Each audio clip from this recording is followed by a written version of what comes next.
ഒരു ഇന്റർനാഷണൽ ഒളിമ്പ്യാഡിൽ പങ്കെടുക്കണം എന്ന് നിങ്ങൾ ആഗ്രഹിക്കുന്നുണ്ടോ?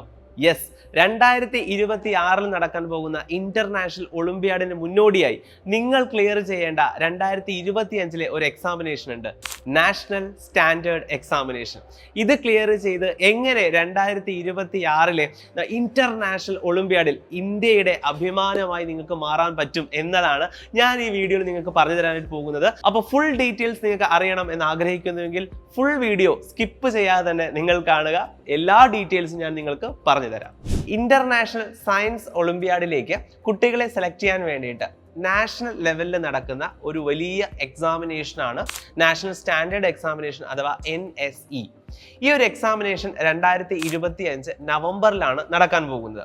ഇത് മാത്രമല്ല കേട്ടോ, നമുക്ക് ഇന്റർനാഷണൽ ഒളിമ്പ്യാഡിലേക്ക് പോകാനുള്ള ഫസ്റ്റ് ക്രൈറ്റീരിയ എന്ന് പറയുന്നത് ഇതാണ്. ഫസ്റ്റ് സ്റ്റെപ്പ്, ഈ സ്റ്റെപ്പ് നിങ്ങൾ ക്ലിയർ ചെയ്ത് കഴിഞ്ഞാൽ there will be 3 more steps, അതായത് മൊത്തം ടോട്ടൽ 4 സ്റ്റെപ്സ് ആണ് നാഷണൽ ലെവലിൽ ഉണ്ടാകുക. ആൻഡ് ദ 5th എന്ന് പറയുന്നത് നിങ്ങൾ നേരെ ഇന്റർനാഷണൽ ഒളിമ്പ്യാഡിലേക്ക് നിങ്ങൾ പങ്കെടുക്കുന്നു എന്നുള്ളതാണ്. സോ ഇങ്ങനെ 4 സ്റ്റെപ്പുകളിലൂടെ നടക്കുന്ന ഈ ഒരു സെലക്ഷൻ പ്രൊസീജിയറിന്റെ ഫസ്റ്റ് എക്സാം ആണ് NSE എക്സാമിനേഷൻ എന്ന് പറയുന്നത്. ഈ ഒരു എക്സാമിനേഷന്റെ ക്രൈറ്റീരിയാസ് എന്തൊക്കെയാണെന്ന് നമുക്ക് വേഗം ഒന്ന് നോക്കാം. NSE എക്സാമിനേഷൻ 2 വിഭാഗങ്ങളിലായിട്ടാണ് നടക്കുന്നത്.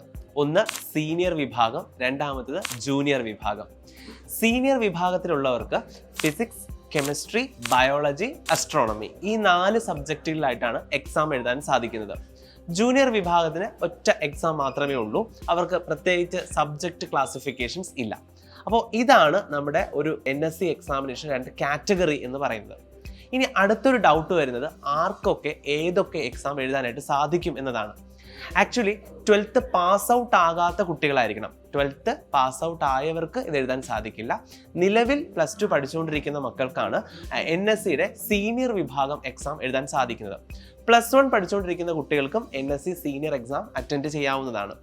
എന്നാൽ 10th അല്ലെങ്കിൽ താഴോട്ട് 9 8 പഠിക്കുന്ന കുട്ടികളാണെങ്കിൽ നിങ്ങളുടെ ജനന തീയതി നോക്കിയതിനു ശേഷം, അതായത് ഒരു ഏജ് ക്രൈറ്റീരിയ ഉണ്ട്, അത് നോക്കിയതിന് ശേഷം നിങ്ങൾക്ക് ജൂനിയർ വിഭാഗം എക്സാമിനേഷൻ എഴുതാൻ സാധിക്കുന്നതാണ്.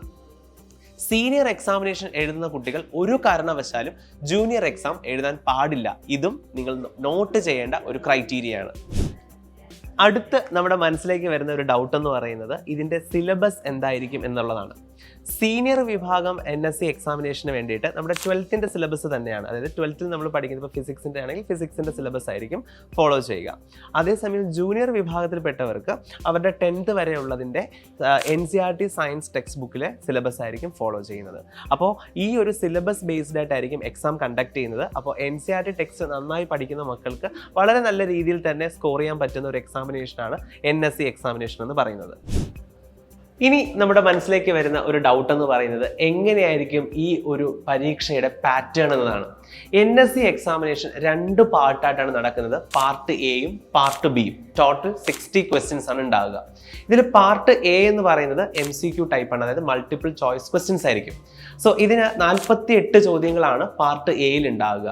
ഇതിൽ നിങ്ങൾ ഒരു ആൻസർ കറക്റ്റ് ചെയ്ത് കഴിഞ്ഞാൽ നിങ്ങൾക്ക് 3 മാർക്കും, അഥവാ നിങ്ങൾ തെറ്റായിട്ടാണ് മാർക്ക് ചെയ്യുന്നതെങ്കിൽ -1 മാർക്കുമാണ് ഉള്ളത്. സോ നെഗറ്റീവ് മാർക്കിംഗ് ഉള്ള പാർട്ടാണ് പാർട്ട് എ. ഇനി പാർട്ട് ബി എന്ന് പറയുന്ന കുറച്ച് വ്യത്യസ്തമായ ഒരു പാർട്ടാണ്. അവിടെ നിങ്ങൾക്ക് 12 ക്വസ്റ്റ്യൻസ് 12 ചോദ്യങ്ങളായിരിക്കും ഉണ്ടാകുക. അപ്പോൾ ഈ 12 ചോദ്യങ്ങളുടെ പ്രത്യേകത എന്താണെന്ന് ചോദിച്ചു കഴിഞ്ഞാൽ ഇതിൽ ഓപ്ഷൻ ABCD 4 ഓപ്ഷൻസ് ഉള്ളതിൽ ചിലപ്പോൾ 1ൽ കൂടുതൽ ഓപ്ഷൻസ് ശരിയായ ആൻസർ ആയിരിക്കും. അതായത് ചിലപ്പോൾ ഒരു ക്വസ്റ്റ്യൻ്റെ ആൻസറിൽ എയും സിയും ചിലപ്പോൾ ശരിയായ ആൻസേഴ്സ് ആയിരിക്കും. നിങ്ങൾക്ക് അവിടെ നെഗറ്റീവ് മാർക്കിംഗ് ഇല്ല. പക്ഷേ നിങ്ങൾ ആ എയും സിയും ശരിയാണെങ്കിൽ എയും സിയും മാർക്ക് ചെയ്താൽ മാത്രമേ നിങ്ങൾക്ക് ആ ഒരു മാർക്ക് നിങ്ങൾക്ക് ലഭിക്കത്തുള്ളൂ. അഥവാ നിങ്ങൾ അറിയാതെ ബി കൂടി മാർക്ക് ചെയ്തു എങ്കിൽ നിങ്ങൾക്ക് ആ ഒരു മാർക്ക് നഷ്ടമാകുന്നതായിരിക്കും. അപ്പോൾ ഇങ്ങനെയുള്ള ഒരു പാർട്ട് ബി കൂടി ചേർത്ത് ടോട്ടൽ 60 ക്വസ്റ്റ്യൻസ് ആണ് NSE എക്സാമിൽ ഉണ്ടാവുക. ഇനി അടുത്ത് നമുക്ക് അറിയേണ്ടത് എങ്ങനെയാണ് രജിസ്ട്രേഷൻ, എന്നാണ് ഇതിൻ്റെ എക്സാമിനേഷൻ എന്നുള്ളതാണ്. 23 നവംബറിലാണ് നമ്മുടെ NSE എക്സാം നടക്കാൻ പോകുന്നത്. Especially physics, chemistry, biology and junior science. അതേസമയം അസ്ട്രോണമിയുടെ മാത്രം നവംബർ 22-നായിരിക്കും. അപ്പോൾ എക്സാം ഡേറ്റ്സ് ഇപ്പോൾ മനസ്സിലായല്ലോ. ഇനി എന്നാണ് ഇതിൻ്റെ രജിസ്ട്രേഷൻ, എങ്ങനെയാണ് ഇതിൻ്റെ രജിസ്ട്രേഷൻ? ആക്ച്വലി രജിസ്ട്രേഷൻ 2 രീതിയിൽ ചെയ്യാം. ഒന്ന്, സ്കൂളുകൾക്ക് രജിസ്റ്റർ ചെയ്യാവുന്നതാണ്. 30-ലധികം അല്ലെങ്കിൽ 30-30-ലധികം കുട്ടികളെങ്കിലും ഉണ്ടെങ്കിൽ ഒരു സ്കൂളിന് രജിസ്ട്രേഷൻ ചെയ്യാനായിട്ട് സാധിക്കും. ഓഗസ്റ്റ് 1 മുതൽ ഓഗസ്റ്റ് 20 വരെയാണ് സ്കൂൾ രജിസ്ട്രേഷന്റെ ടൈമിംഗ് എന്ന് പറയുന്നത്. അപ്പോൾ ഈ ഒരു ഡേറ്റിന് രജിസ്റ്റർ ചെയ്യുന്ന സ്കൂളുകൾക്ക് തന്നെ ആ സ്കൂളിലെ കുട്ടികൾക്ക് അവിടെ തന്നെ എക്സാം സെന്റർ ആയിട്ട് കിട്ടും. അതായത് സ്കൂളിൽ തന്നെ എക്സാം നിങ്ങൾക്ക് കണ്ടക്ട് ചെയ്യാനായിട്ട് സാധിക്കും. ഒരു കുട്ടിക്ക് 300 രൂപ വെച്ചിട്ടാണ് നിങ്ങൾ ഒരു കുട്ടിയിൽ നിന്ന് കളക്ട് ചെയ്യേണ്ടത്, സ്കൂളുകാർ കളക്ട് ചെയ്യേണ്ടത്. അതേസമയം ഓഗസ്റ്റ് 21 തൊട്ട് ഇൻഡിവിജ്വൽ ആയിട്ടുള്ള കുട്ടികൾക്ക് രജിസ്റ്റർ ചെയ്യാനായിട്ട് സാധിക്കും. അപ്പോൾ അവിടെ 300 രൂപ അടച്ച് നിങ്ങൾക്ക് എക്സാമിന് രജിസ്റ്റർ ചെയ്യാം. അപ്പോൾ കുട്ടികൾക്ക് ഒരു ഡൗട്ട് തോന്നും, ഒരു സബ്ജക്റ്റേ നിങ്ങൾക്ക് എഴുതാൻ സാധിക്കുകയുള്ളൂ, അതിൽ ഒന്നിൽ കൂടുതൽ സബ്ജക്റ്റിന് നിങ്ങൾക്ക് ഒരേ സമയം അറ്റൻഡ് ചെയ്യാൻ സാധിക്കുമോ? ഓഫ് കോഴ്സ് നിങ്ങൾക്ക് ഒന്നിൽ കൂടുതൽ സബ്ജക്ട്സ് അറ്റൻഡ് ചെയ്യാം. ഇപ്പോൾ ഉദാഹരണത്തിന് കെമിസ്ട്രിയിലും ബയോളജിയിലും നിങ്ങൾക്ക് വേണമെങ്കിൽ NSC എക്സാം എഴുതാൻ സാധിക്കുന്നതാണ്. കാരണം ഓരോ എക്സാംസും ഡിഫറെൻറ്റ് ടൈം സ്ലോട്ടിലായിട്ടാണ് നടക്കുന്നത്. അപ്പോൾ ഇത് ഓവർലാപ്പിംഗ് ഇല്ലാത്തത് കൊണ്ട് തന്നെ ഡിഫറെൻറ്റ് ടൈം സ്ലോട്ട് ആയതുകൊണ്ട് നിങ്ങൾക്ക് ഓരോ സബ്ജക്റ്റിലും എക്സാം എഴുതാൻ സാധിക്കും. സോ അതിന് നിങ്ങൾ ആപ്ലിക്കേഷൻ കൊടുക്കുന്ന സമയത്ത് ഏതൊക്കെ സബ്ജക്ട്സിനാണ് എന്നതനുസരിച്ച് നിങ്ങൾക്ക് ഫീ പേയ്മെന്റ് ചെയ്യേണ്ടി വരും. അതായത് ഒരു സബ്ജക്റ്റിനാണ് 300 രൂപ. അപ്പോൾ 2 സബ്ജക്ട്സ് എഴുതുന്ന ഒരു കുട്ടിക്ക് 600 രൂപ അടയ്ക്കേണ്ടതായിട്ട് വരും. സോ ഈ രീതിയിൽ സെപ്പറേറ്റ് ആയിട്ട് നിങ്ങൾക്ക് എക്സാംസ് എഴുതാവുന്നതാണ്. സോ ഇതൊക്കെയാണ് എൻ്റെ ഡേറ്റ്സ് എന്ന് പറയുന്നത്. ഡേറ്റ് മറക്കേണ്ട. ഓഗസ്റ്റ് 1 മുതൽ സ്കൂളുകാർക്കും ഓഗസ്റ്റ് 21 മുതൽ ഇൻഡിവിജ്വൽ സ്റ്റുഡൻസിനും അപ്ലൈ ചെയ്യാവുന്നതാണ്. ഇതിൽ സീനിയർ വിഭാഗം ഒളിമ്പ്യാഡിനകത്ത് 2 കാറ്റഗറി ഉണ്ട്. കാറ്റഗറി എയും കാറ്റഗറി ബിയും. കാറ്റഗറി എ എന്ന് പറയുന്നത് 12th സ്റ്റുഡൻസിന് വേണ്ടിയിട്ടുള്ളതും കാറ്റഗറി ബി എന്ന് പറയുന്നത് 11th സ്റ്റുഡൻസിന് വേണ്ടിയിട്ടുള്ളതും അല്ലെങ്കിൽ താഴോട്ടുള്ള മക്കൾക്ക് വേണ്ടിയിട്ടുള്ളതുമാണ്. സോ കാറ്റഗറി എയിലാണോ കാറ്റഗറി ബിയിലാണോ നിങ്ങൾ വരുന്നതെന്ന് നോക്കിയിട്ട് നിങ്ങളുടെ പ്രായം കൃത്യമായിട്ട് ആ ഒരു കാറ്റഗറിക്കകത്ത് വരുന്നതാണ് എന്ന് ഉറപ്പ് വരുത്തിയിട്ട് വേണം നിങ്ങൾ എക്സാമിന് വേണ്ടി ആപ്ലിക്കേഷൻ കൊടുക്കേണ്ടത്.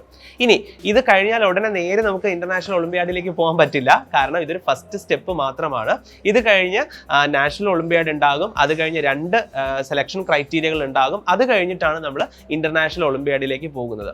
ഈ വർഷത്തെ ഫിസിക്സിന്റെയും അസ്ട്രോണമിയുടെയും ഒളിമ്പ്യാഡ് നടക്കാൻ പോകുന്നത്, ഇന്റർനാഷണൽ ഒളിമ്പ്യാഡ് നടക്കാൻ പോകുന്നത് കൊളംബിയയിൽ വെച്ചിട്ടാണ്. 2026 നടക്കുക.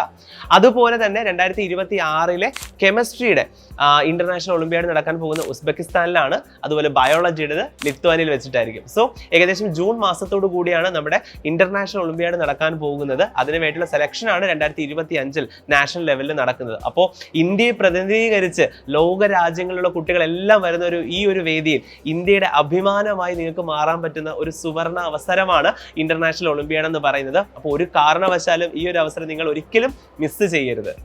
അപ്പോൾ ഇതിന്റെ കൂടുതൽ ഡീറ്റെയിൽസ് അറിയാൻ വേണ്ടിയിട്ട് www.iapt.org.in എന്ന് പറയുന്ന വെബ്സൈറ്റ് സന്ദർശിക്കുക. അപ്പോൾ നിങ്ങളുടെ കരിയറിലെ ഏറ്റവും വലിയൊരു അച്ചീവ്മെന്റ് ആയിരിക്കും ഇന്റർനാഷണൽ ഒളിമ്പ്യാഡിൽ പങ്കെടുക്കുക എന്നുള്ളത്. സോ അതിനുവേണ്ടി നിങ്ങൾക്ക് ലഭിക്കുന്ന ഒരു സുവർണ അവസരമാണ്. കാരണം നമുക്ക് ഏജ് കഴിഞ്ഞാൽ പിന്നെ ഇതിലൊന്നും പങ്കെടുക്കാൻ സാധിക്കില്ല. അപ്പോൾ ഈ ഒരു അവസരം നിങ്ങൾ ഒരിക്കലും മിസ് ചെയ്യരുത്. എല്ലാവരും ഇതിൽ പങ്കെടുക്കുക. സയൻസ് എന്തൂസിയാസ്റ്റിക് ആയിട്ട് പഠിക്കാൻ താല്പര്യമുള്ള എല്ലാ മക്കളും ഒരു പ്രാവശ്യമെങ്കിലും NSC എക്സാമിനേഷൻ ഒന്ന് ട്രൈ ചെയ്യുക. So all the very best. എല്ലാവരും പങ്കെടുക്കൂ. Don't miss it.